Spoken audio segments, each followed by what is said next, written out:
Mark 2. சில நாட்களுக்கு பின்பு அவர் மறுபடியும் கப்பர்நகூமுக்கு போனார். அவர் வீட்டில் இருக்கிறார் என்று ஜனங்கள் கேள்விப்பட்டு உடனே வாசலுக்கு முன்னும் நிற்க இடம் போதாதபடிக்கு அநேகர் கூடி வந்தார்கள். அவர்களுக்கு வசனத்தை போதித்தார். அப்பொழுது 4 பேர் ஒரு திமிர்வாதக்காரனை சுமந்து கொண்டு அவரிடத்தில் வந்தார்கள்.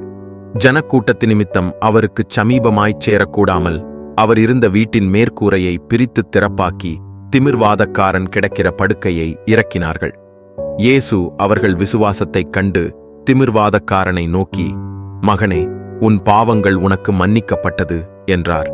அங்கே உட்கார்ந்திருந்த வேதபாரகரில் சிலர், இவன் இப்படி தேவதூஷணம் சொல்லுகிறதென்ன? தேவன் ஒருவரேயன்றி பாவங்களை மன்னிக்கத்தக்கவர் யார் என்று தங்கள் இருதயங்களில் சிந்தித்துக் கொண்டிருந்தார்கள். அவர்கள் தங்களுக்குள்ளே இப்படிச் சிந்திக்கிறார்கள் என்று இயேசு உடனே தம்முடைய ஆவியில் அறிந்து அவர்களை நோக்கி, நீங்கள் உங்கள் இருதயங்களில் இப்படி சிந்திக்கிறதென்ன? உன் பாவங்கள் உனக்கு மன்னிக்கப்பட்டதென்று சொல்வதோ, எழுந்து உன் படுக்கையை எடுத்துக்கொண்டு நடவென்று சொல்வதோ? எது எளிது?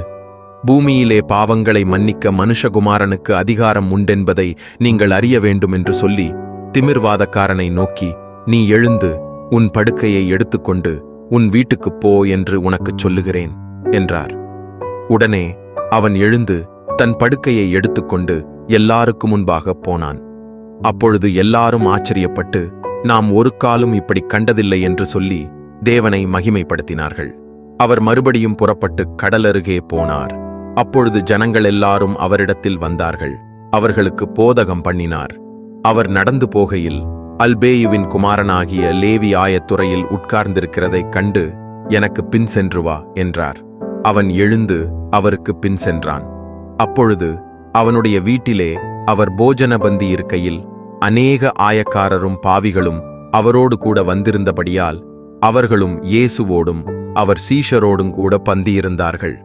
அவர் ஆயக்காரோடும் பாவிகளோடும் போஜனம் பண்ணுகிறதை வேதபாரகரும் பரிசேயரும் கண்டு அவருடைய சீஷரை நோக்கி, அவர் ஆயக்காரரோடும் பாவிகளோடும் போஜனபானம் பண்ணுகிறதென்னவென்று கேட்டார்கள்.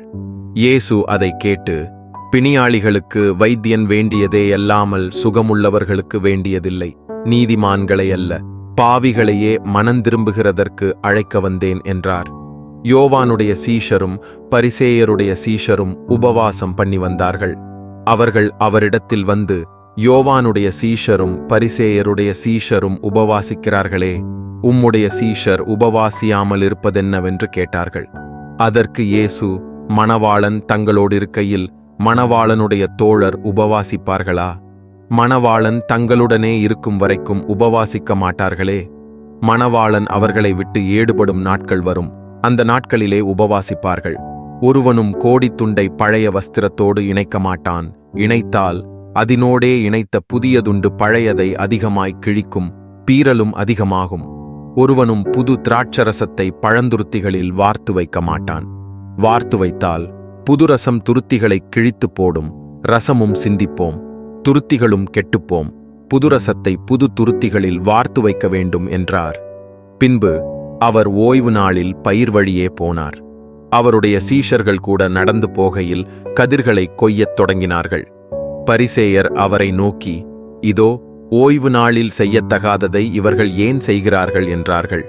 அதற்கு அவர், தாவீதுக்கு உண்டான ஆபத்தில் தானும் தன்னோடு இருந்தவர்களும் பசியாயிருந்த போது அவன் அபியத்தார் என்னும் பிரதான ஆசாரியன் காலத்தில் செய்ததை நீங்கள் ஒரு காலும் வாசிக்கவில்லையா?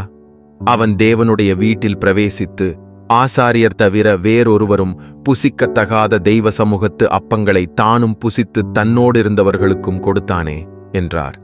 பின்பு அவர்களை நோக்கி, மனுஷன் ஓய்வு நாளுக்காக உண்டாக்கப்படவில்லை, ஓய்வு நாள் மனுஷனுக்காக உண்டாக்கப்பட்டது. ஆகையால் மனுஷகுமாரன் ஓய்வு நாளுக்கும் ஆண்டவராய் இருக்கிறார் என்றார்.